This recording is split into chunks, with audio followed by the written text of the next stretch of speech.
Hello everybody, Jack Meyer here with J. Angelo Design Build. So I'm out on a lot today in Lake Hills out in Travis County, outside on the west side of Austin. And I want to talk to you about feasibility. This is a 12,000 square foot lot that we're going to build approximately a 4,300 square foot house.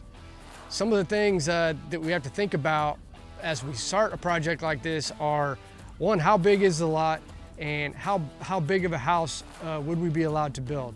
So impervious cover limitations dictated by the county or the city are going to impact the size and the square footage of the living area. Some other things we want to think about out here are utilities, water, where's the water coming from, who's the energy provider, sewage. If you're in the cities or annexed areas of the county, you're very likely to have public sewer.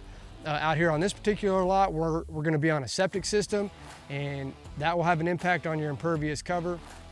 Some other things we got to think about as we start a project like this are environmental considerations and watersheds, creek buffers, and anything that might limit our ability to build on and use the property the way we want. Overall, as we get into a new project and start analyzing a lot and conduct our feasibility study, those are the things that we like to consider.